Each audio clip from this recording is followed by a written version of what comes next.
I pledge allegiance to the flag of the United States of America and to the republic for which it stands, one nation, under God, indivisible, with liberty and justice for all.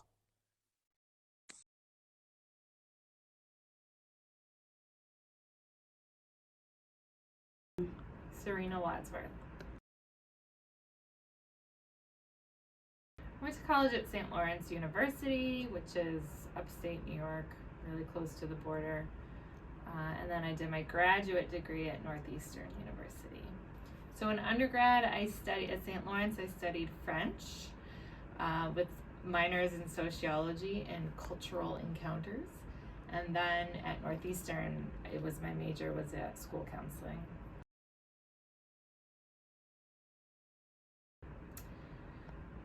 Well, it's a very good question. I don't think in this role we have a typical daily routine. We do try to keep schedules and meet with kiddos, but really it's wherever the day takes me, whatever students need or staff need, what kind of support's needed. But the typical day is that I really meet with kids and connect with families or teachers. It's just, my role.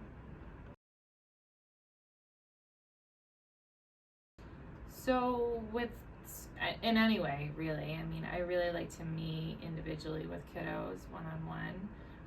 Students can make appointments with me through my calendar. They just need to scan the QR code and they can make an appointment with me. Or you can pop down too and we can just connect or set up a time to meet. So whenever is really, I meet with people whenever they have the time.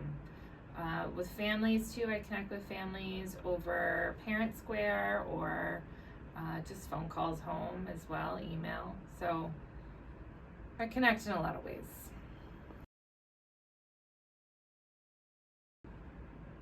I think gaining trust with students is more about showing up for them and following through with any kind of questions or help they might need. It's about making relationships with them and just knowing who they are.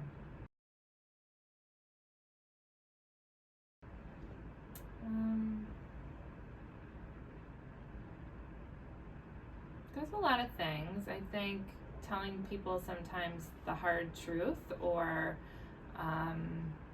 sometimes, I think it's a very hard question. What is the most difficult part?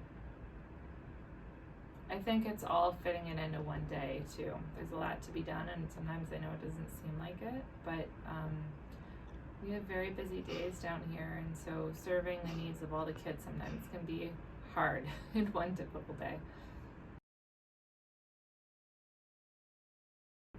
Favorite part is definitely connecting with students and building relationships with kids and just connecting with people, I think, is the biggest thing, and letting know that they're supported and that there are people here for them, that I'm here for them, and that I care about their well-being and their success.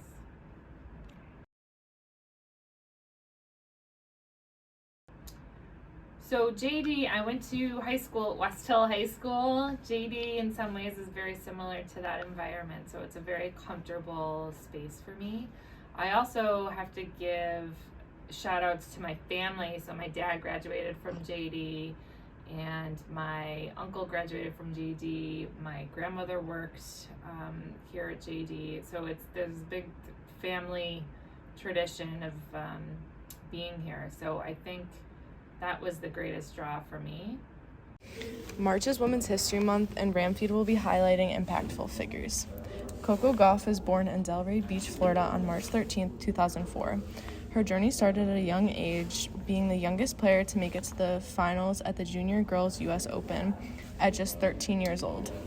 When she was 15, she beat Venus Williams, her childhood idol, at Wimbledon.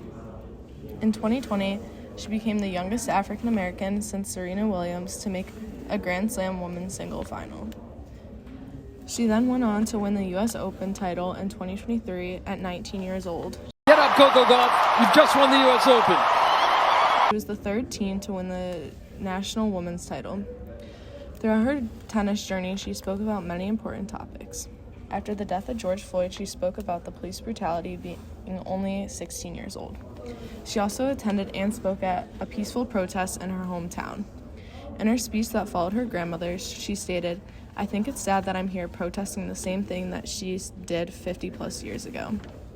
Coco Gauff is not just a talented tennis player, but she also uses her platform to speak up against racism in America.